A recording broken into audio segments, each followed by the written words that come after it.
invite you all to the Dabrowski International page. And I'll give you the website and the Facebook group if you're on Facebook. If not, then you can join. And it's Dabrowski International at groups.facebook.com. And the website is https://www.facebook.com/groups/Dabrowski International /. All you have to type on this Dabrowski International in the search.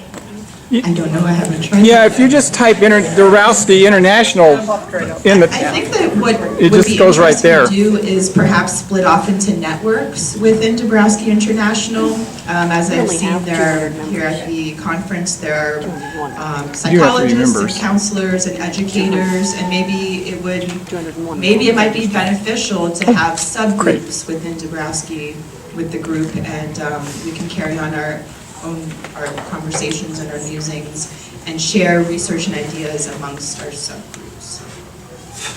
Thank you. Again. Sorry, could you please say it again? Just Google it. Dabrowski International plus Facebook. Yeah, if you're on Facebook, just put that in the search bar and it'll just take you right there. And then you Oh, good. It's easy. It'll be wonderful as an educational theme that we publish those questions and answers, so you get many opinions about how Dabrowski would solve that question. And it'll be educational for everybody involved, including us. Right? Actually, I was going to say, if you just want to send that link to info@dabrowski.com, we'll send it out to everybody that's registered.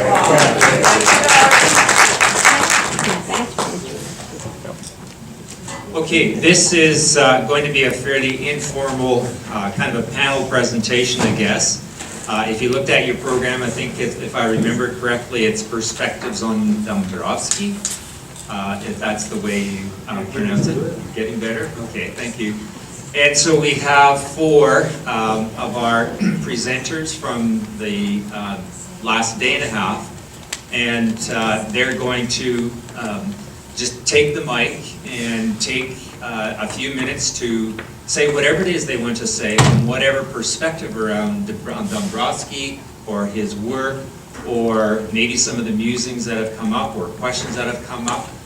We also have another session that'll be at the end of the Congress tomorrow afternoon, a little different from this, but this one is just more, a much more, probably a personalized perspective from the four gentlemen that we have in front of you. So who wants to start?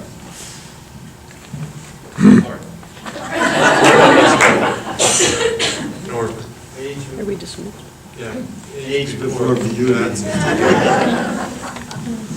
Well, I knew Dr. Dabrowski. He was my teacher at Laval University in Quebec. That is Quebec. Quebec, Canada. Even though I was living in Florida at the time. And most of my classmates were French Canadian, and I'm the only Polish American. My ancestors came from Poland. By the way, I was born in the second oldest Polish city in the United States. And we'll give a silver dollar to the person who can say what state, here's a question for all of you, what state is the oldest Polish town? Michigan, Texas. That's very good, you're close. Wisconsin. Wisconsin, a lot of Polish people in Wisconsin. Illinois, close. Ohio, let me see, no, it's not Ohio. Yeah, getting close. Oldest Polish parish is called St. Mary's. It's in Parisville, Michigan. That's right. The second oldest Polish parish is Panna Maria in Texas. In Texas. And these two locations, they fight over it, which one's older. But it's only about a month's difference. Michigan here. Michigan? I'm here from Texas. That's all that counts, right? I claimed it, so that's okay. Yeah, well, if you have a gun, since you're from Texas. We might be distinguished by strong women, but we're anti-gun. Anti-guns, that's a miracle. Refer to my artwork, and then you will know what I mean. You're a woman without a gun. Okay. So Dr. Dabrowski came, well, I was in his, one of my teachers, his name was Purushottam Yoshi. He was a doctor in psychology, and he was at the University in Alberta. And he convinced our professor, who was the head of our department, to have Dabrowski come to teach us about the theory of positive disintegration. So Dabrowski would spend a month at Laval, and then he'd go fly to Alberta for a month over there, and he'd do that up and back the whole year.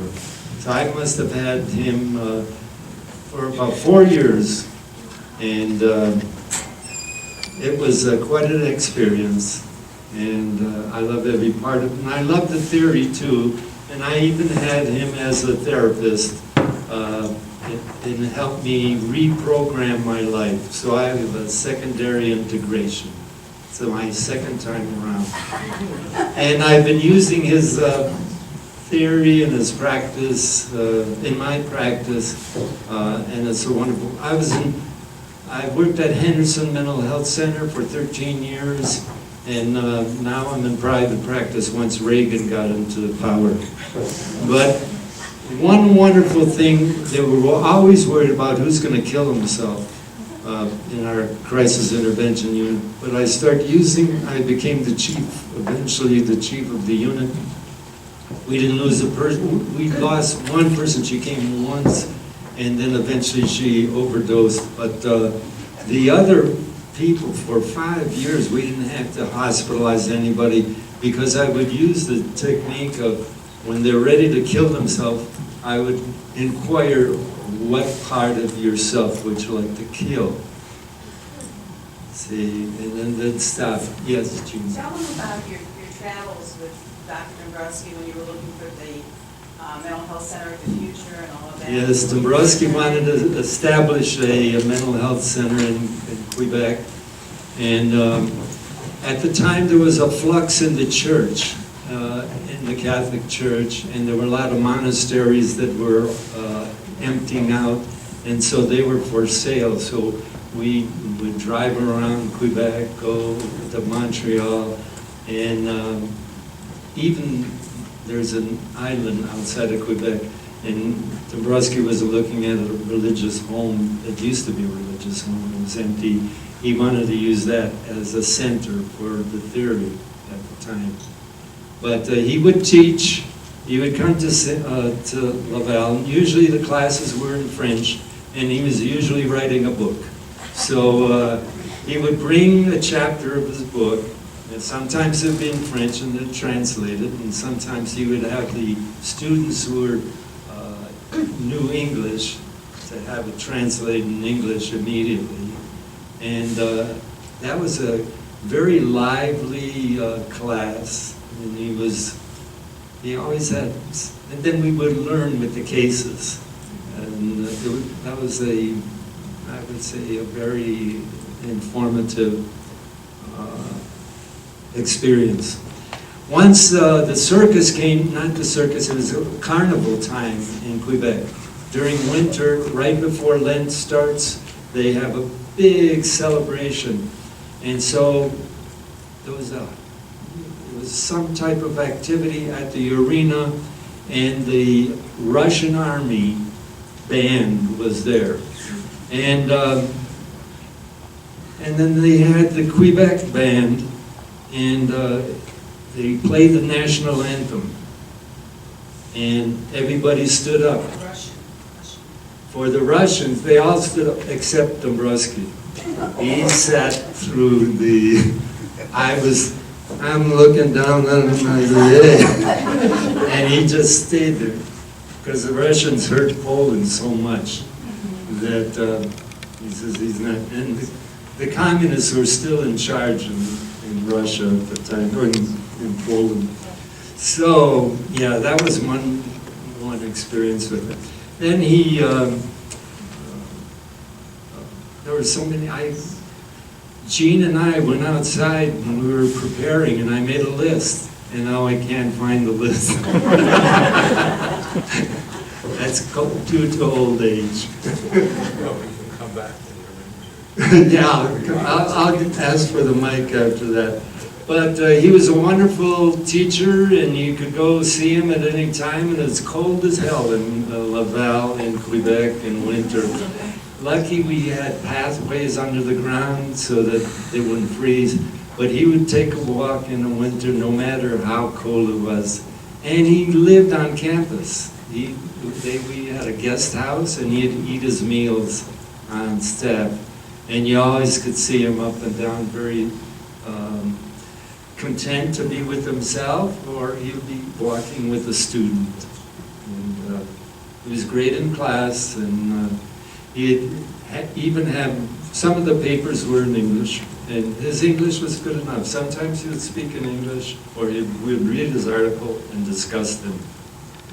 And any student in the class or in our unit could go to him for therapy. And since he needed anything, and I had a car, then I would drive him around till he wanted to learn how to drive the car. So he learned in Quebec how to drive the car. For me, my dad died when I was 3, and so he was like another dad. And he was very loving. Amen. Thanks. So I was at the other end of the country, and it was cold as hell. And he did. He back in the cold. Oh, excuse me, you didn't hear that. That's okay. But you know, when I went to graduate school, I told them I was interested in personality and in cognition as well. Somehow. But they didn't put me in touch with Dabrowski. I ran into Dabrowski myself. Anyway, pretty readily, I became one of his assistants on a scholarship that we had, a fellowship. And so I, with others, started, he put us all to work right now. And so with Michael, Marlene and Leo Moss that Bill mentioned, and Sister Payette and others, we were his cadre to work with the things that he was writing, and so that's what we did. And we had appointments with him on a regular basis, like when he would come to Edmonton, and then he'd give us something to do, to write on, to work on, and then we would he'd make appointments, we'd come back every day virtually. And here you're trying to go to graduate school and so on, but you have real work to do, seriously. So anyway, we were working hard all the time, and we gathered together and talked about things, and talked about, we had in those days the autobiography as a test, we had the verbal stimuli, and then I worked with Dr. Dabrowski on the neurological and so on, and we were continually improving and working on this and seeing and giving them the subjects and so on. And anyway, it was great. And I had a couple of years clinical internship with him, and kind of worked pretty solid from 70 to 75 when I finally graduated. And it's a very remarkable person and a remarkable theory. And like I'm a counselor in Washington State, and I'm a community college teacher, and I'm a parent, etc. And this theory, as most of us are clued into, is very helpful to our lives. And it's been that way for me in everything that I've done. It's just very special. And helps me with other people. And so I'm very grateful. And I'm very happy to be part of our group where we can talk about these things. I'll pass it to Laurie. And I'll pass it to Laurie. Okay. Well, I'm not going to give personal reminiscences. I didn't know Dr. Dabrowski in person. I'm going to talk about a contemporary situation within the community of, what could we call it, Dabrowskian students or those who are interested in the theory. There is a split in understanding of Dabrowski's theory, or a split in interpretation. And this leads, I think, for some people who are not very familiar with the theory, to a kind of misunderstanding, or at least a kind of confusion. What's going on, or what's being talked about? So there are different interpretations, and these are the two fundamental ones. So in one view, the theory is about developing empathy or other good qualities. But my understanding of the theory, based on the writings of Dabrowski, is that it's got 5 stages, starting with a stage of integration, personality integration, and ending with a second stage of personality integration that's very different from the first stage of integration. And in between are 3 stages of disintegration, starting with what he called uni-level disintegration. It's the pulling apart of the personality on one level, which presupposes there must have been a prior integration.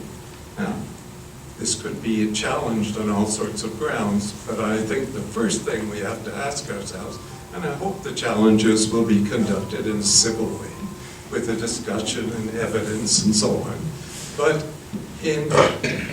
the first thing is to acknowledge what it was that's Dabrowski's theory. It can be challenged, it's not carved in granite, but the theory of Kazimierz Dabrowski is a theory of 5 levels of personality.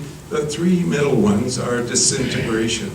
So there's uni-level disintegration, multi-level disintegration, or spontaneous, and then organized multi-level disintegration, and then a reintegration of the personality at a higher level. Important to it, but secondary to it, are the overexcitabilities combined with a high intelligence quotient. Why it's very important is because it's the causal explanation as to why some people go through the process of disintegration and others do not. But there's no need for the overexcitabilities of Dabrowski's theory unless there is a process of disintegration, because the overexcitabilities explain, along with the high intelligence, the existence of interests, the existence of abilities, the existence of seeds of the higher level dynamisms. They're all explained in terms of overexcitabilities. So that's my, if anybody has a question on this, I'm glad to answer, but that's in a nutshell. So I'm going to pass it over to Bill. Thank you very much. I think it's important when you speak quickly and you're in a session, it's easy to be misunderstood, and I do not want to be misunderstood. And in Dexter's session this afternoon, the way I said something came off wrong. And I want to clarify this. When I said I'd never met anybody like Dabrowski, I never met anybody like myself until I met Dabrowski. I'm not comparing myself to Dabrowski. I would not do that. I could not do that. I have met a lot of people. Here, let me just say that. I have met a lot of people in my life, and I have never met anyone in my life that I could compare to him. He was a unique individual. He was an extraordinary individual. He was an extraordinarily humble individual. And he's been characterized as being giving. I think that's very important. When you talk to him, you felt as if you had 1,000% of his whole attention on you, and you just felt it was you and him, and everything else just stopped. And I don't know, help me out here, Dex and Norbert, but I find it very tragic, and I'm going to say this very carefully, and I would ask you to listen to it very carefully. I find it heartbreaking that I have heard Dr. Dabrowski, and I say Dabrowski because that's how he said it, that's how I learned it, and Pajkowski, same thing. I have heard this description, that Dabrowski was an old man who didn't understand things because he was out of touch. He didn't understand English well enough to understand what was going on in English, and that he fundamentally didn't have it together. And I can tell you as a fact, and again, I stand to be corrected, but I can tell you from my experience, none of those points are true at all. He understood English well enough, believe me. He was a dynamo of energy, and in terms of intellect, he could run circles around any one of us all day long. That's my opinion. Now, I can tell you another thing. And again, Dex, help me out here. One of the problems I saw, he came in with a unique background and education. He came in from Europe. He came in with a background of philosophy combined with psychiatry, combined with neurology, combined with psychiatry. Nobody in the group, and I think this is accurate, nobody in the group could match him. Kovchuk was a philosopher. Wachowski was a microbiologist. The rest were mostly graduate students. Nobody had his background. And if you said to me, what was the primary thing Dabrowski did? He did two things. Every week he went to the mental hospital in Pinoka, which is the Provincial Mental Institute. He spent a day there. And the other thing I would say is that he was teaching. Dexter, would you say that he spent most of his time teaching his philosophy and his theory to everybody who was around him? Certainly, in terms of yeah, like we must say, like as graduate students, this was our supervisor. This was the case for me, and I was there to help him with what he had to do, and I became involved in the theory. I read it. I participated in all aspects of it, but what was really happening was I was going through therapy. We were all going through a process, a growth process, by doing it. And he used the same method virtually in the office. I mean, with what you'd call a client. So we were all, like someone asked earlier during my presentation, well, did he ever do group work or something like that? Which I responded, I didn't know and I didn't think so, but that's what he was doing with us. Implicating us in his project, giving us these things to do, translating, working on it, like wording, rewording until it sounded like it made how he wanted it. Of course, he was very, I mean, I never heard the things that Bill just said about how somebody thought possibly, I don't know, I mean, I'd never even crossed my mind. I mean, he was brilliant, and he was very, the thing he was very, and this is important, that he's very humble, and very quiet, and very self-contained. And you might not even notice him anywhere if you didn't know who he was. But and I'm going to say this, if he sat here with us right now, during the time that he was, that I knew him, like, which was from about 70 to 80, his hair was, he was pretty bald. But I'm telling you, if you want an aura practice, to see an aura on a person's head, seriously, you could see his aura, not a problem. If people have never seen it before, you could see it. And this is an amazing kind of thing that was, interesting to me. But he was a great teacher. He was teaching basically in everything that he did, but not necessarily in like I ended up becoming the person who taught the course that Nelson gave him for a couple of years. Because he didn't have time to be in the classroom and that kind of thing. Plus, I can learn like that. That was part of our job, that kind of thing. But great teacher, great insight. And it was a collaboration. He referred to what we did together, sort of his group that we're working with his in translations and various things. This was a collaboration, and that's what he referred to when he talked about a client. And he was very intuitive. I mean, he knew what beyond the norm.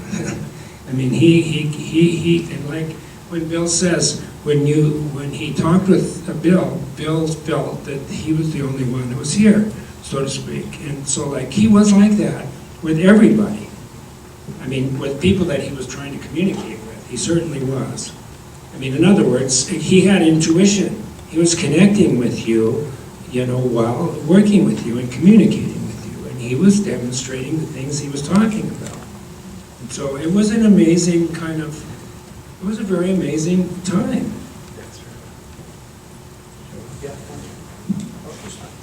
I'd like to continue with the same thing.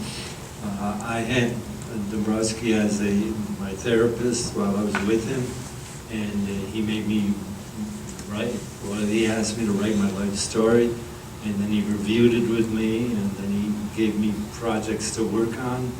But it was very personal and respectful. I endorse everything you said. It was really an excellent teacher. Spoke the truth, sincere, and if he didn't, he was humble enough to ask, to translate certain words, and especially if he was writing or to correct a piece that he was working on. But he was constantly working at a variety of different topics, and he had about 3 secretaries like you guys. He didn't make me a secretary. But he would have a problem translating it. Marlene was his primary secretary in evidence.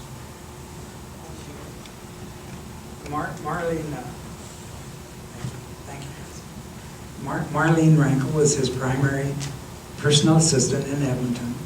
She arranged all the travel. She arranged all the microphones in the sessions and things like that. I'll just take a minute here. I don't understand this. We would sit waiting at a seminar. It started about 7:30 at night, and we'd all be there waiting, and we'd be waiting for him to come. And I don't understand this, but when he came, like when he was coming down the hallway, we knew he was there. It was like, okay, he's here. And we turn around, there's nobody there yet, because he's still in the hallway. And I didn't understand, I still don't understand that, but he had I guess you'd say this, he had a presence about him that was all around him, and it went out in front of him, and you know what I'm saying? Like you could feel him there before you saw him. Now, I'm just going to say a couple more things here. He was funny. When he was doing seminars, he'd get excited. And he would be talking faster than I'm talking now sometimes. And he would be stuck for an English word. and then he'd go into French, start talking French. And then if that didn't, you know, if it couldn't get there, you'd hear Spanish. And he used to talk about Spanish. He used to complain that English was a very poverty. I think I used the word poverty. The English language had poverty of emotional phrases, and that this is why he would rather speak in Spanish or French, because there was more latitude for the expression of emotion in these other languages. And I don't know if this is true or not, but I believe, now don't forget this is 37 years ago, but I believe that he learned Spanish so that he could read Don Quixote in Spanish, and then from there, Unamuno. Now trust me, I've tried to read Unamuno. I think it's in English, but I can't really tell because I don't understand the first thing about it. But this man, Dexter used the word brilliant. I don't think, and again, he was on a level. I don't know if he had any peers in his life. Now his professor was Pierre Janet. Janet was a huge figure. He studied some of the most famous people, Huglings Jackson, Charcot. He was a student of Piaget's.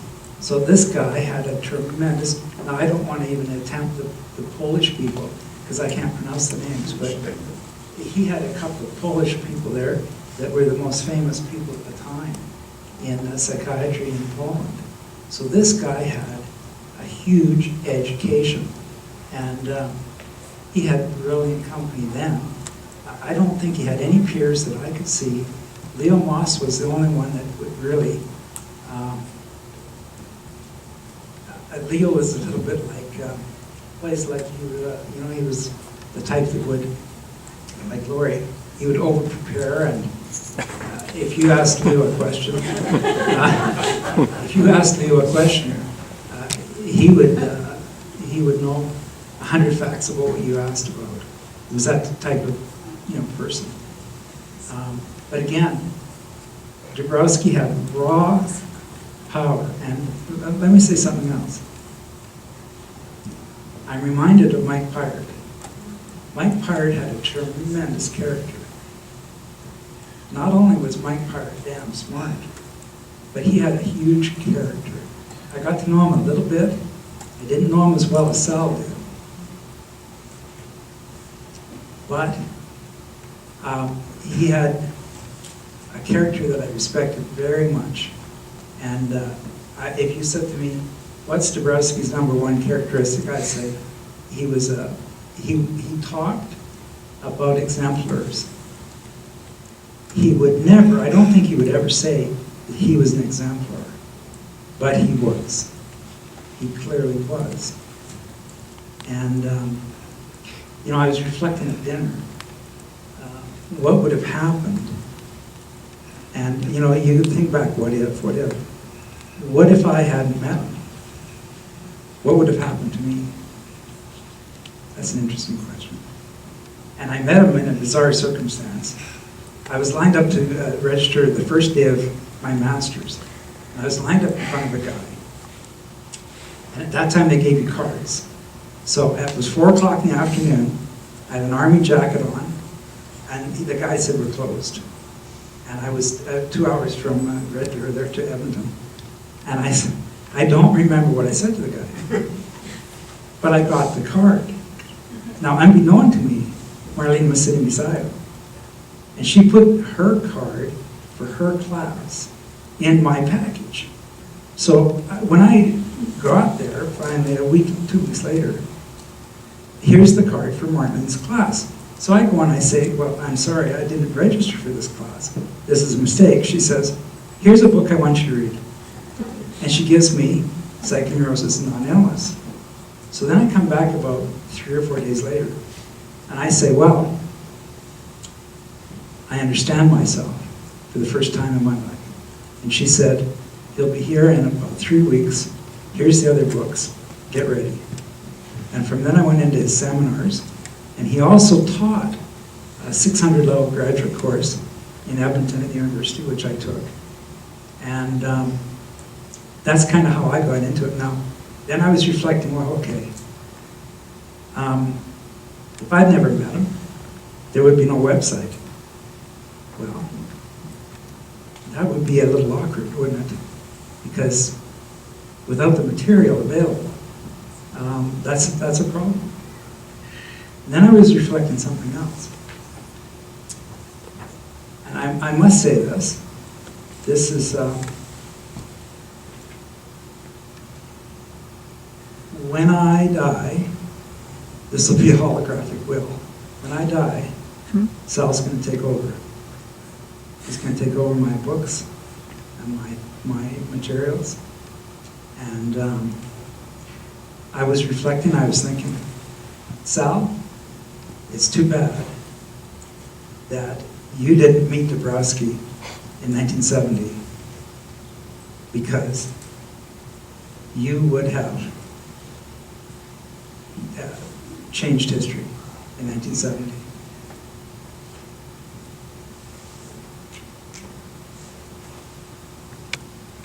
It's questions, comments.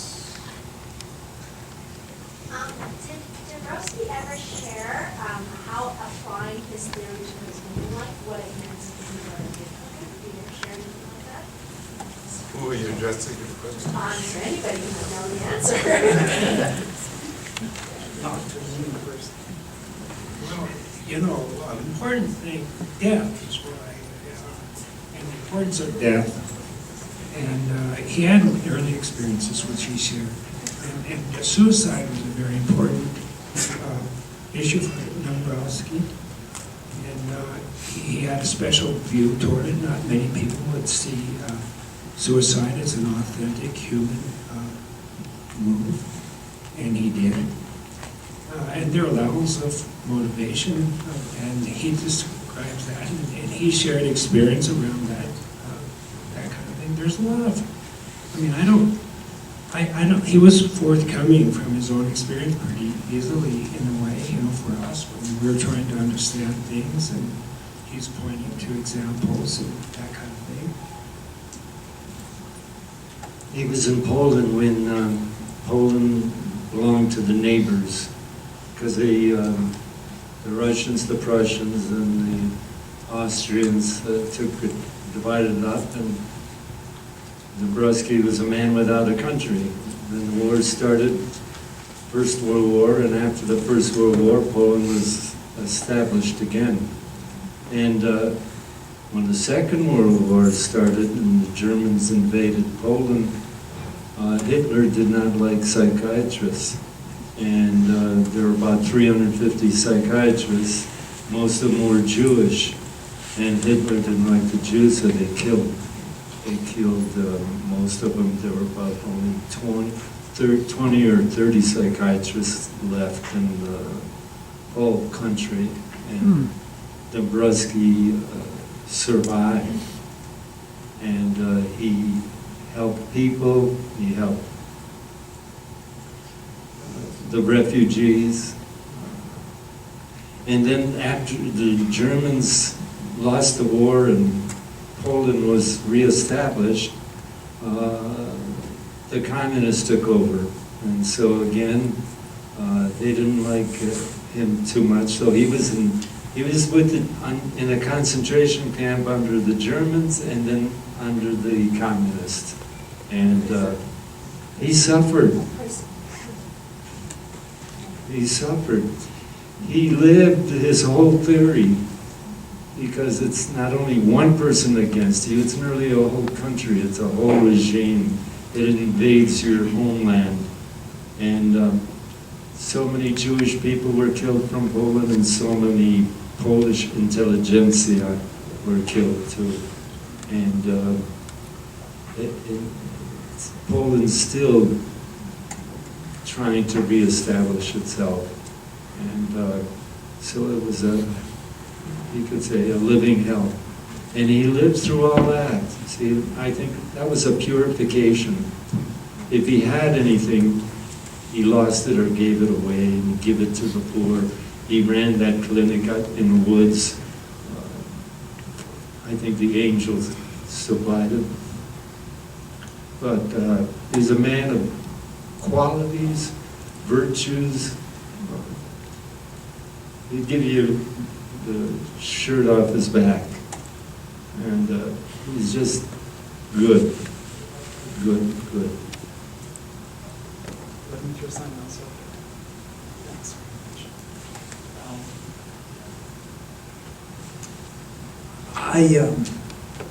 I was shocked by this aspect. When he was imprisoned by this Stalinists in, I think it was 1949, he was in prison for 18 months. And after that period in the 50s, he was kept under tight control. They told him where he could practice, I believe this is true. They told him where he could practice and what he could do.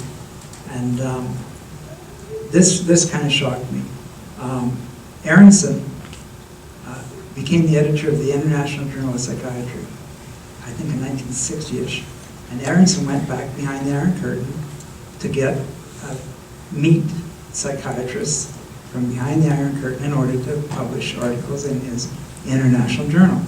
And that's where he met Dabrowski.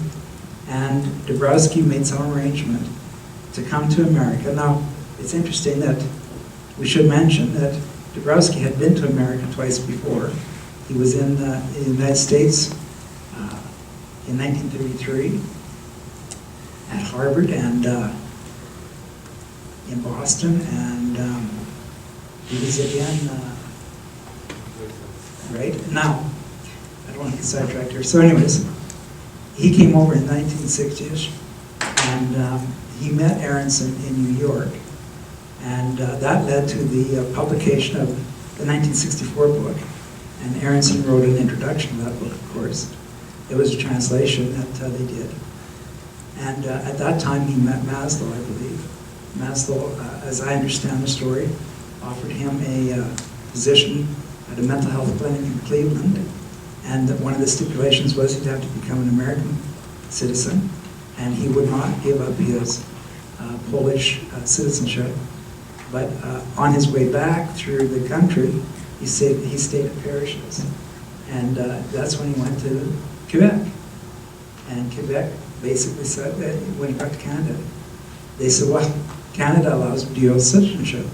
So that gave him the opportunity to be Polish, to keep his Polish citizenship, and also establish roots in Canada. But this is what shocked me. Wawashiewski, I was probably saying that wrong, wrote a book called Political Ponderology. And he makes a reference in that book to a group of psychiatrists who had been studying psychopathy in Poland. And there were 3 or 4 of them. And he makes reference to Dabrowski. And he says that these people, one of them was killed outright. He was one of the group.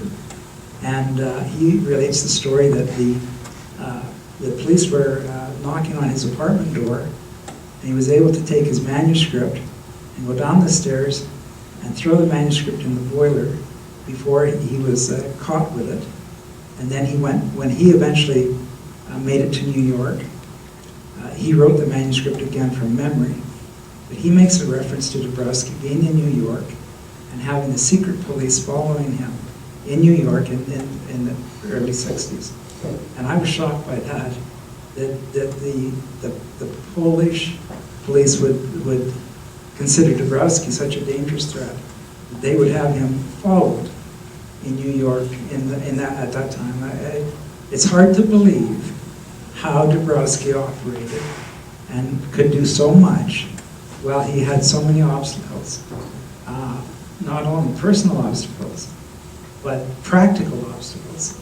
And it's an astounding attribute to his energy and his veracity and his character. I want to add something. I was in 60s in high school, totally, completely, I understand. My voice is okay.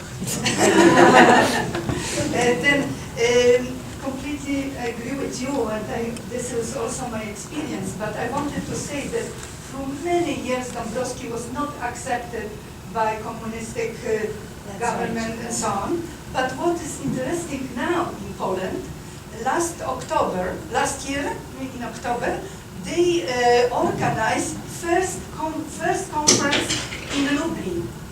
And I was the main speaker or key speaker. I was shocked because, you know, I was only, it was two Polish people from outside of Poland. That was so beautiful conference and so many people taking part in this conference, and it was so on so good level, you know, I was so shocked, so happy to express this in Polish language, you know, without this limitation. Yeah, but it's now one of the organizer of this conference finding place when he grew, when was his, and we probably September meet again and to celebrate, you know, in the place when he was The cemetery. not cemetery. It's when he was have childhood. His youth time and childhood. His kind of family lived before and so on. Yeah, but now he's in good kind of direction to go to accept this theory and yeah. Yeah, and we want to create a publication in English from this presentation, but then will be probably in maybe 1 year. We have already a publisher and editor for this. Yeah, and we will see. Maybe we'll be distributing next conference. Yeah. I see. Can I have the mic for 1 second? I see Joe here behind me. I see Joe here behind me, and I want to do one thing. I'm in the most advantageous position to say this. I put on conferences. I think I put on, 2 for sure, and maybe 3. And I can say this without any hesitation. Bianca, this is the best conference we've had. And it's been an outstanding experience. And I'd like you to come up here, and I have a little present for you. And if you have any more conferences, I'm running out of these things. So these are getting more rare with every conference. And thank you very much.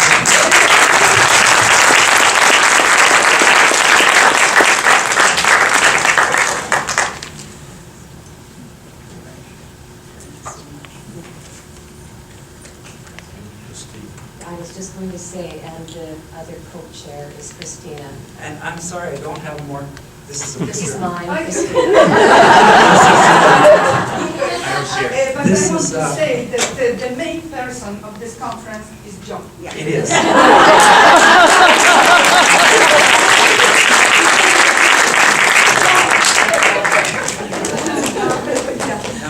We only names.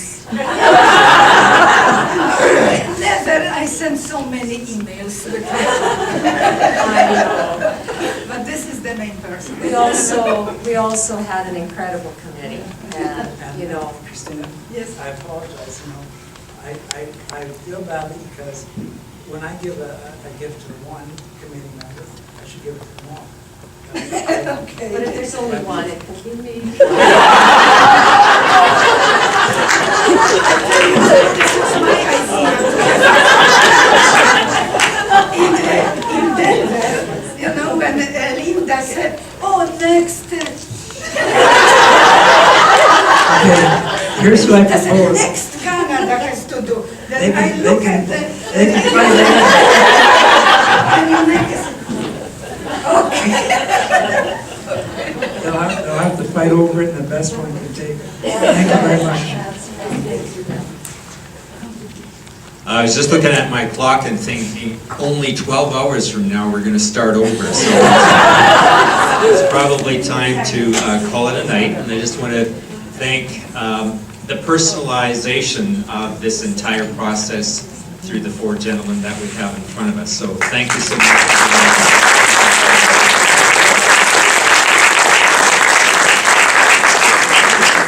So, enjoy the rest of your evening, get some rest, and again, 7:45 for breakfast in the Rocky Mountain room and back. Again, we won't come back here at 8:45 as suggested unless there's really some critical announcement we're not anticipating. You'll go right to your first sessions at 9 o'clock. And as far as I remember, there are no changes for tomorrow. So whatever's on the schedule, that's what it is. Good night.